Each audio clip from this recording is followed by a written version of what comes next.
Thanksgiving is just days away. Along with preparing the food, some might be preparing for lively family discussions. And whether it's politics or other controversial topics, how do you save your dinner from disaster? Here with some helpful advice is relationship communication expert Stephanie Michele. Thanks so much for joining us. Oh, I'm so happy to talk about this. Well, I think we all need a little help. Oh, this season. Yeah. And you think this year is going to be particularly tough with getting the... I do. I think the culprit that's new, that's kind of increasingly we've become more aware of it, is just how we're talking online and how that's spilling over offline. And so as communicators, we keep giving the message until it's received and understood.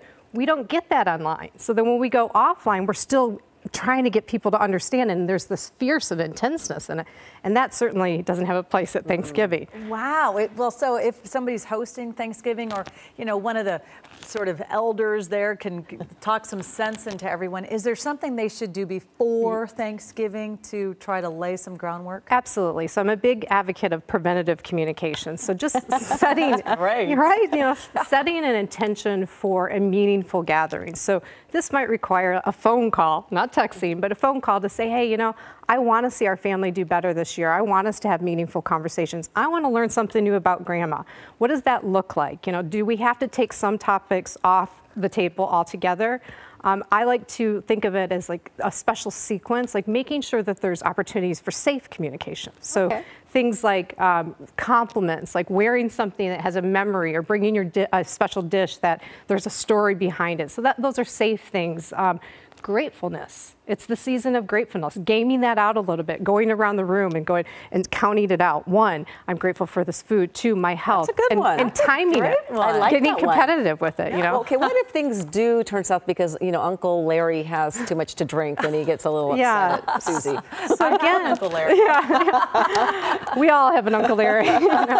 Again, this person's probably upset because they haven't felt understood yet. Their message hasn't been received. So we can simply say things like, Uncle Larry, I heard you. That's good perspective. I can understand how you feel that way. Maybe a safe touch, touch the arm, eye contact, but let them know that the message was received.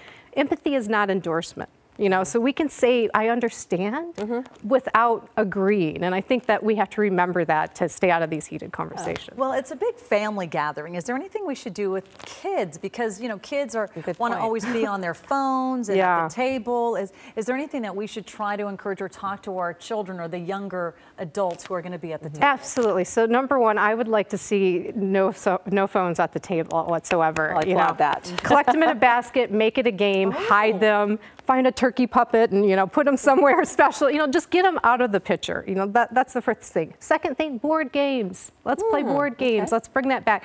That will create an element of safe communication, too, when we're just at play and competitive and fun with each other. Yeah. And what about manners?